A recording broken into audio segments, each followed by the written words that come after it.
keche kikang beni wa mana gidho nono aneno kanyo ka koko machielo kocha Ken Muga gini penjo ni to koro jo kata nose chopo nikech Walter gini nose dewa tai eno ka gipenji kanyo to koro mi wala ni to ka wase akato be wanyalo bedo gi thuolo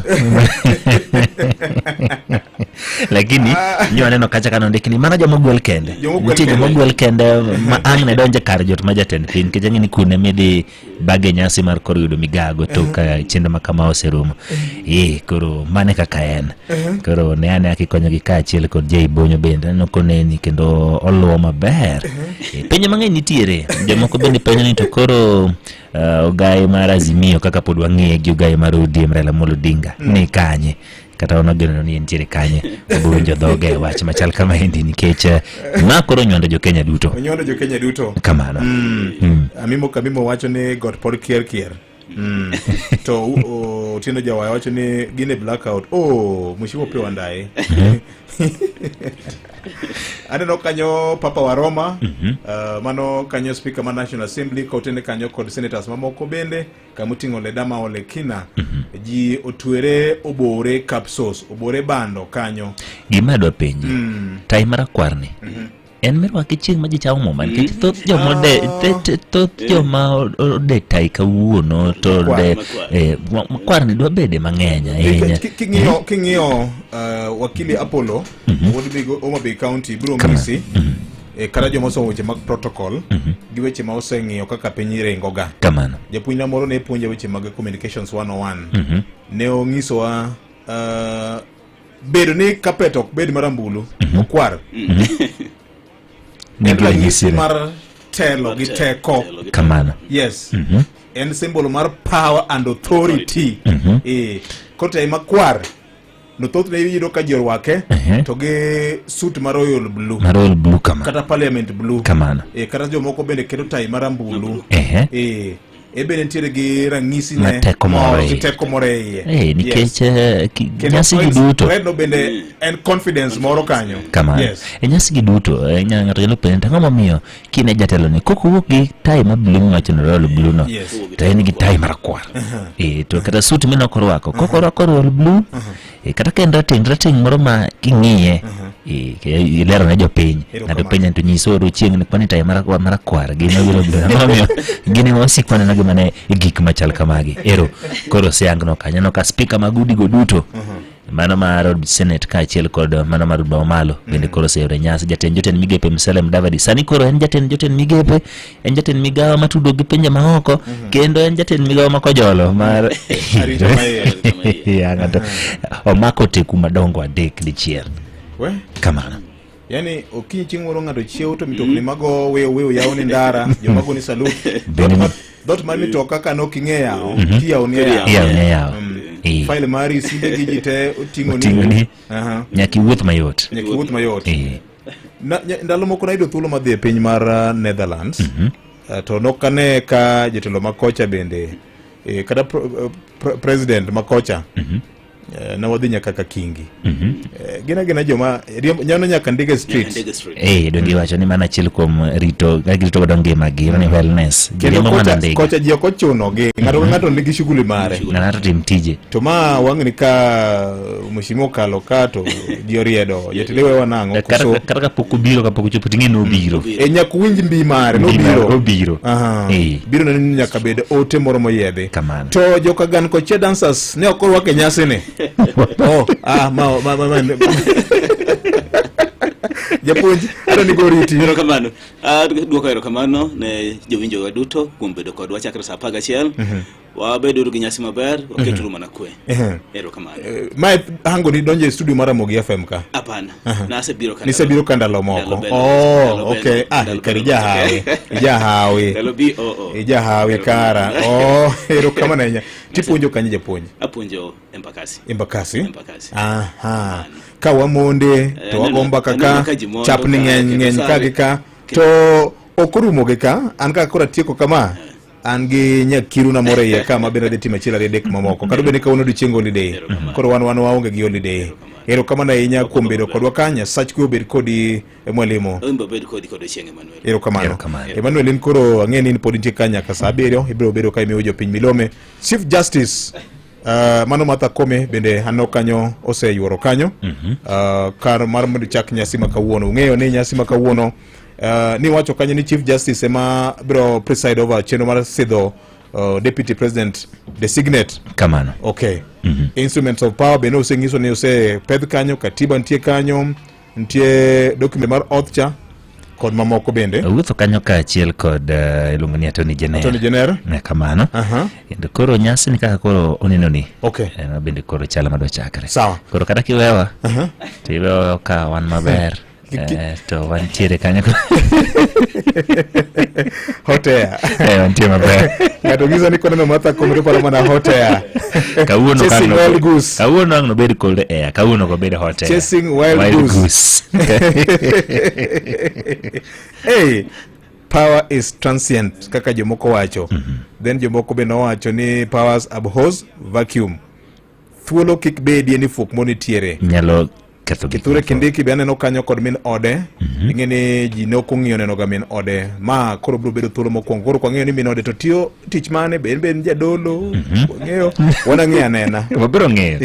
Jomoko to kik ugo siboi ne familia mar Rigathi Gachagua gi joge. Kamano. Gik moko lokruok ma kamago to wawacho ni Nyasaye miyowauru chir mar muomo godegi. Kenyo kanyo ka ja Mombasa cha kane utudi gi joja oko. En owacho nang'o? Ni koro Kithure Kindiki Rigiji odhi okony min ode dole kanisa. Giyal.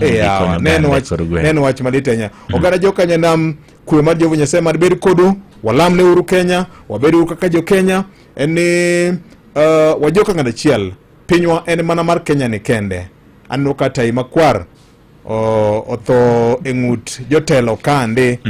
Tang'eyo ni Walter bro ng'iso ni to kaka kit rwakruok. Giwironwa picha kaka nyasi obedo gi kit rwakruok ma first iluongo ni second lady. Donge? Ondisore gi kit wuochene gi law morwako. Wabro dhi Google picture wang'eni no designer en mane. Nengo ne romo nade. Nengo masud mar Kithure Kindiki professor gi kit wuoche morwako. Ginyono mos, ginyono kapet makwar nyakwara Mogajwang. Piny margi. Kendo wene gi thuolo. Kaka neno kaka obila ne oikore cha gimoro kolagi be igwonyo. Ok igwony. Igwonyo nang'o. Ang'o mimanyo kuma igwonyono. Piny othal kendo Mrs. Mare anoko jako bade omako bade wajoka ng'ada chiel Muma wacho ni dichuo gi wuoro padore kanyakla to gidoko joka ng'ada chiel. Walter bro nyisi ni koro wuoche koro thagore. Wuoche thagore kapet marakwar gimosore. Oyawore. Gini mit na Victor.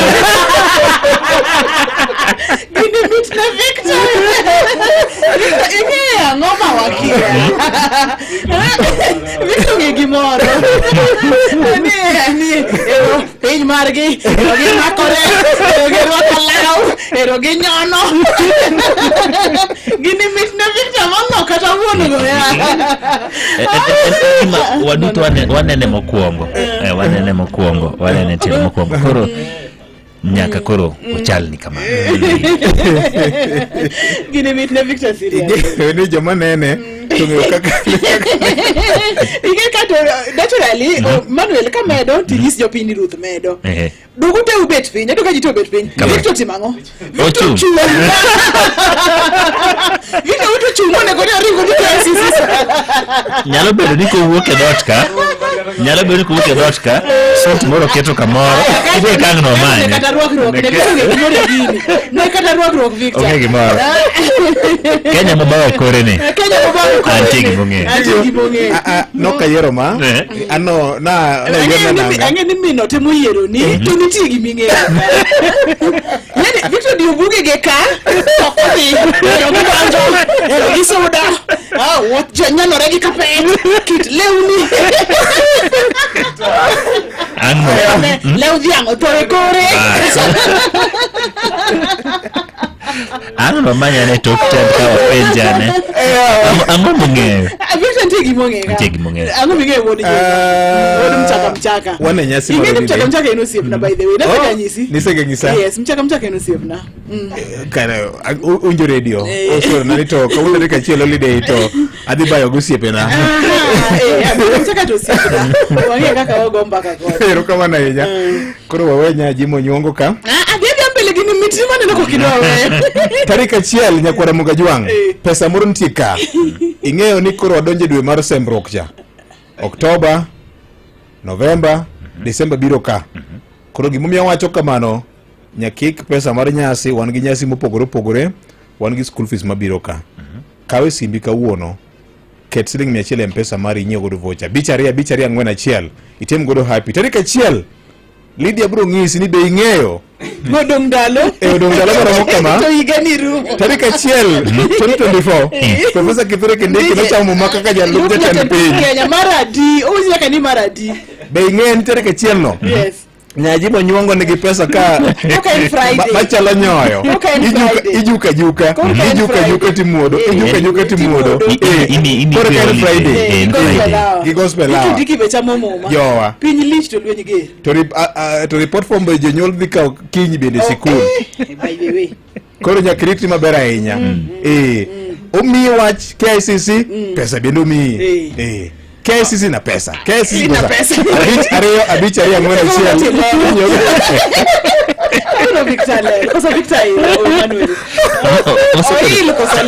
chakre sa 10 mar okinyi sa 11 mar okinyi osebedo kode ka kendo ing'eni osebedo koluwo gini ing'eni gini osebedo kiluwo ti iyango ne ji ogokona ka mochopo chal gima koro chopo gikone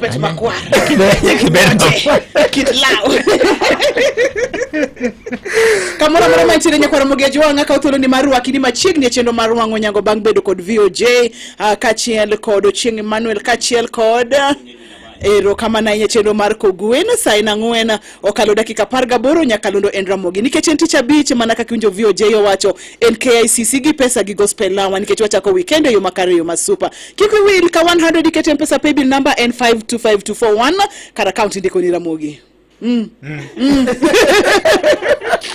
Dokineno orilelo kawuono oritima kawuono nyakwara Mugajwang gimaduong' ahinya ni en ang'o mibiro paro godo odiochieng' ma kawuono chieng' Friday mopogore kod wach mar Professor Kithure Kindiki par ni Nyasaye oriti to machielo par ni Nyaji monyuongo nigi pesa ka machalo nyoyo ijuka timuodo 5 kara account Kindiki ni FM ndikandika ni Ramogi kiki kar chunja luo kiki ket kata full stop ndikandika ni Ramogi kiki ket ticket samichiko iti ne kaka ucheringo KICC ili keta chopo sa 5 kodong dakika 5 kama what do I go which pesa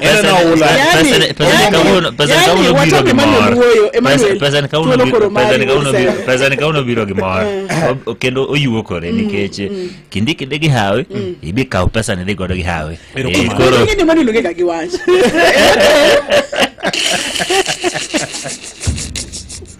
aya kwa tiru state house koso terwa matin kanyo state house live President Dr. William Ruto igeni bro work sasa kochakore sani kodi KICC monodhio yore Nyasi mar Sidho Kithure Kindiki kaka jalup jatend piny Kenya manyien ano kanyo kobet piny mos orito dakika cha ang'eyo ni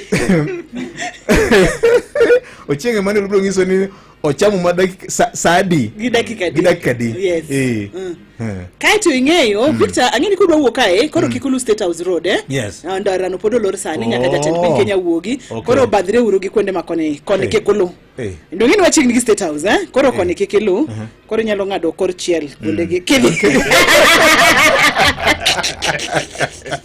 kata kaka job ka dok nyal konya kale mano nyalo konyi by the way mano nyalo konyi wiane will ni tiere kod mano jowa okinya pesa bicharia ang'wen achiel riti indiko ni Ramogi tinyiewo vocha gi siling 100 ino nachaki pesa di Victor ino nachagadi kawuono dwe manyien en gi kodwe be wachulo bills nyithindo ni dala tie 20 30 40 50 pesa ng'eny ka happy nyalo chopo nyaka 100 wanyalo nyiso vinio ya uno nyaka 100 yes mano do ngini koro asetieko plan ma school fees Victor Ling Emmanuel Owu. An gi kwayo. Kauno pogne oruje mang'eny. Ne dong koro pogi apoga. En gi pesa atonga ni duong. No. Onyalo opogne en chieng' holiday. Osedio. Ang'eyo. Ami usiri moro. Onge pok maber. Ami usiri moro. Sani en saa 4:23. Yes.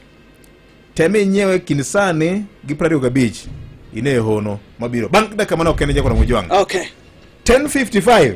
Oh, eno ula mar pesa. Sawa. Okay. Asante. Miwa State House. Amiwa KCC. I don't know kaya uyo tingo bandera mar Kenya kanyo keep left to call and manager wa. Piny ber chieng' bena no kutu choko kanyo maber ahinya. Victor wang'eyo ni chiemo tuch. Oriti. Nyaka beni Victor nikishaze Kindiki. Radio Ramogi Karchun Jaluo Wende Jokopere